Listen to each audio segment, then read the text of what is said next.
Bonjour à tous. Dans cette vidéo, je vous propose de réviser le rétrécissement aortique. Il s'agit de l'item numéro 233 pour le concours de l'internat de médecine selon la réforme du second cycle.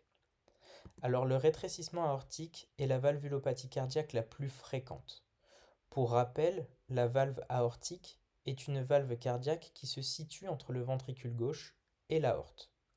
En cas de rétrécissement aortique, il va y avoir un défaut d'ouverture de cette valve en cas de systole, ce qui va constituer un obstacle lors de l'éjection du ventricule gauche. Cela va avoir certaines conséquences hémodynamiques, notamment une augmentation de la post-charge ventriculaire gauche. Celui-ci va devoir forcer comme s'il avait un mur en face de lui, ce qui va augmenter le gradient entre le ventricule gauche et l'aorte. On va voir par la suite le ventricule gauche qui s'adapte en s'hypertrophiant, on parle d'hypertrophie concentrique, sans qu'il ne se dilate. Cela va avoir pour conséquence des troubles de la relaxation, donc des troubles diastoliques. Puis, vu que le muscle cardiaque ventriculaire gauche va s'hypertrophier, il va avoir besoin de beaucoup plus d'oxygène et de nutriments, ce qui va conduire à une insuffisance coronarienne fonctionnelle. Et enfin, tardivement, il peut y avoir des troubles de la contractilité. Alors, comment on peut optimiser l'hémodynamique chez un patient qui a un rétrécissement aortique? Eh bien, il va falloir optimiser son rythme de façon à ce qu'il soit sinusal le plus longtemps possible, avec une fréquence normale, puisqu'en cas de tachycardie, il va y avoir un défaut de remplissage du ventricule gauche, et qu'en cas de bradycardie, il va y avoir un bas débit cardiaque. Au niveau de la post-charge, il faut viser une pression artérielle normale. En cas d'hypotension, et le bas débit va entraîner un défaut de perfusion coronaire, et vu que le myocarde, qui est très épais, très musculaire, a besoin d'une perfusion coronaire efficace, et ben il va mal le tolérer. Et à l'inverse, en cas de poussée hypertensive, comme il y aura des défauts diastolique, de remplissage ventriculaire gauche, et bien cela va constituer un gros facteur de risque d'œdème pulmonaire. Quant à la précharge, il faut optimiser au maximum la volémie en essayant d'obtenir une euvolémie, donc une volémie normale, car ces patients-là vont mal tolérer l'hypovolémie. Alors, quelles sont les principales étiologies du rétrécissement aortique? Le plus fréquent, c'est les causes dégénératives, le rétrécissement aortique calcifié, qui est dû au vieillissement, à la fibrose, à la calcification de la valve. Ensuite, on va voir des bicuspidies aortiques congénitales, surtout chez les sujets jeunes, qui ont des pathologies de l'aorte ascendante qui peuvent être associées et qu'il faudra rechercher.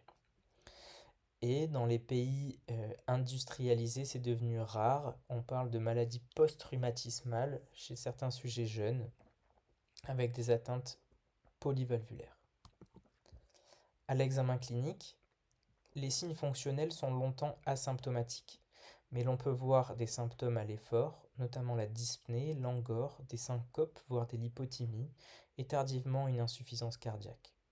L'auscultation met en évidence un souffle râpeux, mésosystolique, qui prédomine au foyer aortique et qui irradie aux carotides. En cas de sténose aortique serrée, il va y avoir une abolition du B2. Dans les examens complémentaires de routine, l'électrocardiogramme va mettre en évidence une hypertrophie ventriculaire gauche systolique, une hypertrophie auriculaire gauche et parfois un bloc auriculo-ventriculaire. La radiographie thoracique peut objectiver une surcharge pulmonaire et une dilatation de l'aorte ascendante. Et l'épreuve d'effort, si elle n'est pas contre-indiquée, notamment en cas de valvulopathie symptomatique, va être intéressante pour chercher des arguments à faire une chirurgie, notamment lorsque la sténose aortique est serrée et qu'elle n'est pas encore symptomatique. Mais l'examen de référence, qui est primordial dans cette pathologie, c'est l'échographie cardiaque, notamment transthoracique, qui va permettre d'objectiver la sténose aortique et de rechercher d'autres cardiopathies associées. L'échographie va permettre de grader la sévérité du rétrécissement aortique, notamment en évaluant la surface valvulaire. La surface normale est de 3 à 4 cm². On parle de rétrécissement aortique modéré quand cette surface est supérieure à 1,5 cm², de rétrécissement aortique moyen quand la surface de la valve aortique est comprise entre 1 et 1,5 cm², et de rétrécissement aortique serré quand elle est inférieure à 1 cm². Le flux éjectionnel en mesurant la vitesse des globules rouges à travers la valve aortique peut être intéressant, et on parle également de rétrécissement aortique serré lorsque la vitesse maximale est supérieure à 4 mètres par seconde. Si l'on objective également un gradient moyen entre le ventricule gauche et l'aorte de plus de 40 mm de mercure, alors on peut considérer que la fraction d'éjection ventriculaire gauche est conservée. Une fois que l'on a posé le diagnostic, quelle est l'évolution de cette pathologie? Eh bien, il faut savoir qu'elle est lente. Très longtemps, les patients vont être asymptomatiques et c'est plutôt de bons pronostics. Par contre, lorsque cette valvulopathie est symptomatique, il faut savoir qu'il y a un mauvais pronostic. On peut voir des patients en insuffisance cardiaque chronique qui présentent des troubles de la conduction, des troubles du rythme, notamment de la fibrillation atriale, et qui peuvent évoluer vers une mort subite. Plus rarement, il peut y avoir une greffe endocarditite, donc une endocardite infectieuse, et également dans les rétrécissements aortiques calcifiés, il peut y avoir des emboles calcaires dans la circulation systémique. Très rarement, on peut mettre en évidence un syndrome de Hyde qui associe le rétrécissement aortique à un syndrome de Willebrand-Aki, donc une hémopathie, une coagulopathie, et des saignements digestifs par angiodysplasie qui vont conduire à une anémie. Alors quel est le traitement du rétrécissement aortique? En première intention, le traitement est chirurgical. On va remplacer la valve aortique, soit par prothèse mécanique, plutôt chez le sujet jeune, soit par prothèse biologique, plutôt chez le sujet âgé.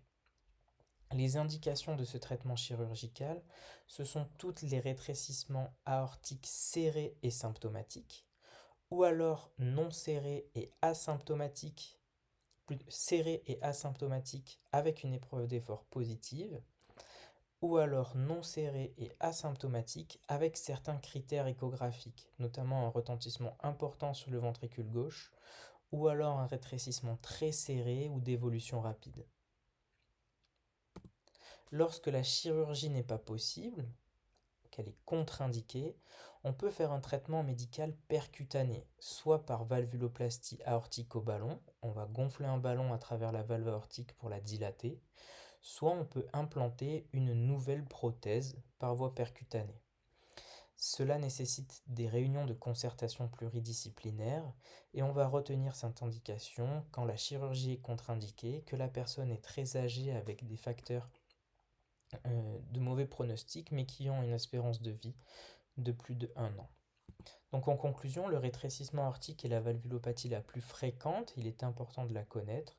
L'étiologie que l'on retrouve le plus souvent sont les étiologies dégénératives, donc les rétrécissements aortiques calcifiés.